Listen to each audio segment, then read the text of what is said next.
السلام علیکم ورحمۃ اللہ وبرکاتہ۔ اللہ کے رسول صلی اللہ علیہ وسلم کے زمانے میں جب پہلی جنگ ہوئی، جنگ بدر، تو اس جنگ میں کچھ قیدی پکڑے گئے۔ تو قیدیوں کے ساتھ جو سلوک کیا جاتا تھا دوسری اور قوموں میں، اس سے پہلے یا تو ان کو قید کر دیا جاتا یا قتل کر دیا جاتا یا غلام بنا کر بیچ دیا جاتا۔ دنیا کا یہ رواج تھا، اور پہلی بار دنیا نے دیکھا کہ اللہ کے رسول صلی اللہ علیہ وسلم نے قیدیوں کے سامنے دو آفر رکھے۔ آپ نے کچھ پیسوں کا مطالبہ رکھا، بھائی اتنے پیسے بندو مال غنیمت میں، اور جو ہے آپ آزاد۔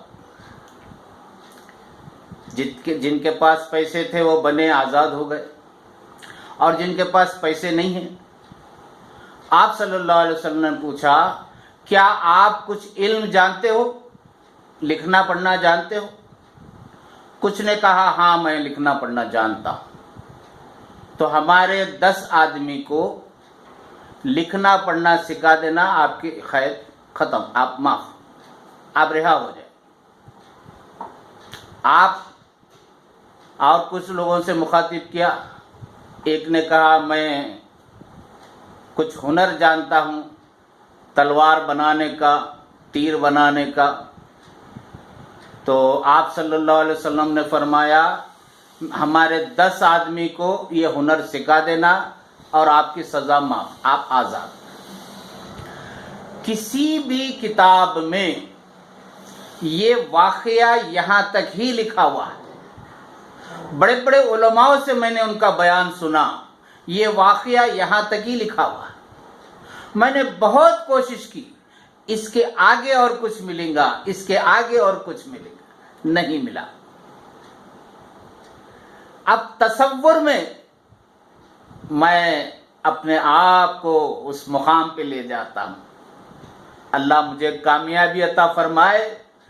بھائی ایک تلوار بنانے کے لیے، تیر بنانے کے لیے ایک کوئی شیڈ ہوں گا جہاں پر یہ کھجور کے جھاڑ کے پتے وتے ڈال کر ایک شیڈ کی طرح بنایا گیا ہوں گا، ایک بھتہ ہوں گا، کوئلہ ہوں گا، ایک بدو ہوں گا، گن ہوں گا، کچھ لوہے کے پٹیاں ہوں گے، اور یہ صاحب جو قیدی ہے ان 10 لوگوں کو سکھا رہے ہوں گے، کوئی بھتہ مار رہا، کوئی گن مار رہا، تلوار بنانے کی سب چیزیں چل رہی ہے، اور میں وہاں کونے میں کھڑے کے یہ تمام چیزیں دیکھ رہا، تصور میں ہو رہا ہے۔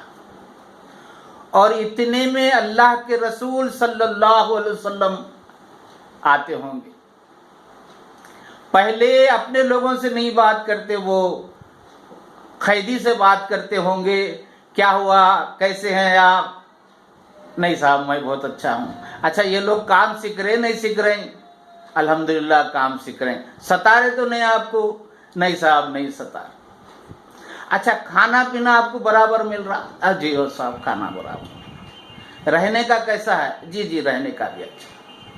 پھر مخاطب ہوتے ہوں گے اپنے آدمیوں سے کہ دیکھو بھائی جلد سے جلد کام سیکھو، جلد سے جلد کام سیکھو تاکہ ان کی قید معاف ہو جائے، یہ جلد سے جلد اپنے ماں باپ کے پاس چلے جائے، اپنی بیوی بچوں کے پاس چلے جائے۔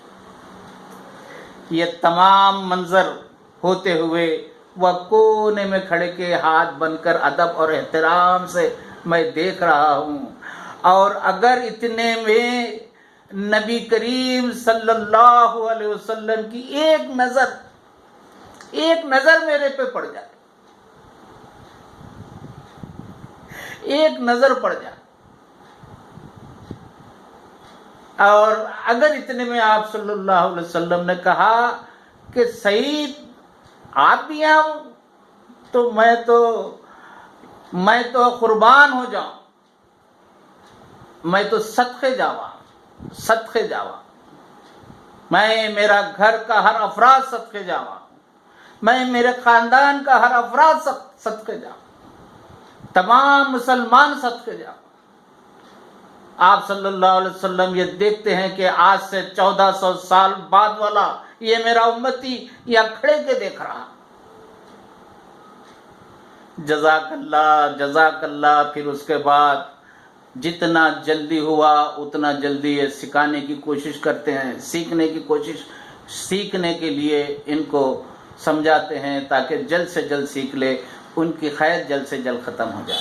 اگر کھانے کے لیے کم ہے تو آپ لوگ کم کھاؤ اور ان کو کھانے کے لیے پورا دے دو۔ یہ تمام باتیں آپ صلی اللہ علیہ وسلم کے اور واقعات سننے سے آپ کی طبیعت، آپ کی بات چیت کا انداز ہوتا ہے، اس حساب سے تصور میں یہ خیال کرتا ہوں، کیونکہ واقعہ لکھنے والے مورخین مفسرین خالی وہاں تک ہی واقعہ لکھتے ہیں، آگے نہیں آتا ہے۔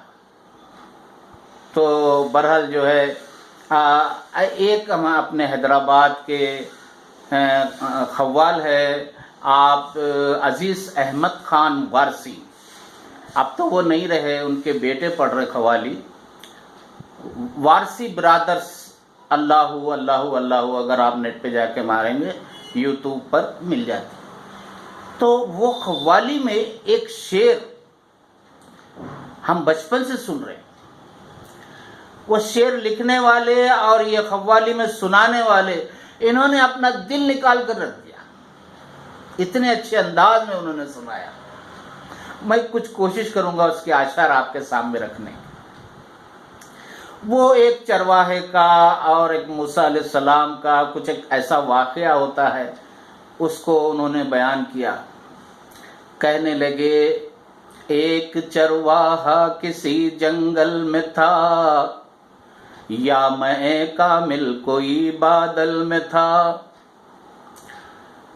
یاد کرتے کرتے تھک جاتا تھا جب، چیخ اٹھتا درد سے باستاب، سر اٹھا کے سوئے آسمان میں تھوڑا یہ، ایک چرواہا کسی جنگل میں تھا، یا میں کامل کوئی بادل میں تھا، یاد مولا میں ہمیشہ مست تھا، آسمان اس کی زمین پر پست تھا، یاد کرتے کرتے تھک جاتا تھا جب، چیخ اٹھتا درد سے باستاب، سر اٹھا کر اپنا سوئے آسمان، عرض کی مالک خدائے دو جہاں، کیوں میری کٹیا میں تو آتا نہیں، کیا میرا جنگل تجھے بھاتا نہیں، اتر عرش سے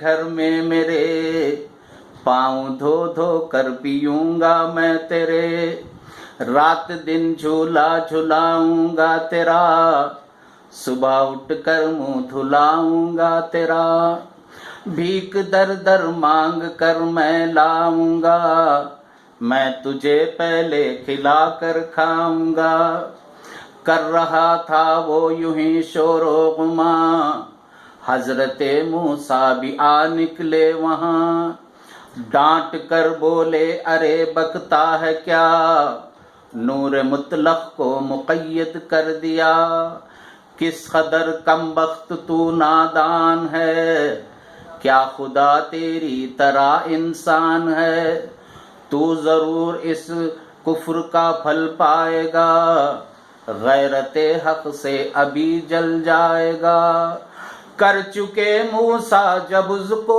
دل حزین، وہی آئی حضرت حق سے وہیں، کیا کیا موسیٰ یہ تو نے کیا کیا، کر دیا بندے کو مولا سے جدا، تجھ کو بھیجا جوڑنے کے واسطے، تو نہیں تھا توڑنے کے واسطے، ارے ہوشیاروں کا طریقہ اور ہے، دل جلوں کا اور ہی کچھ طور ہے، اللہ اللہ اللہ اللہ۔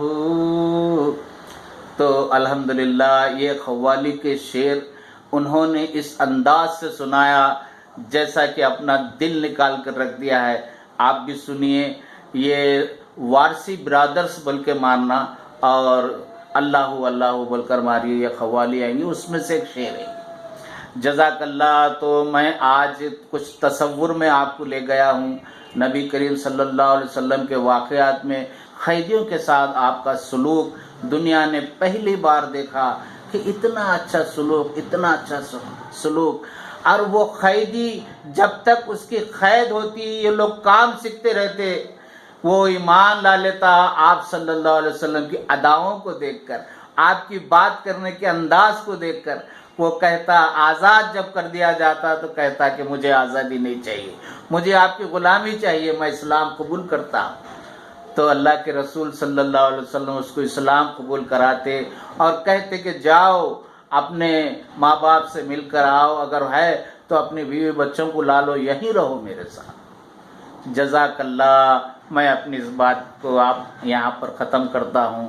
السلام علیکم ورحمۃ اللہ وبرکاتہ.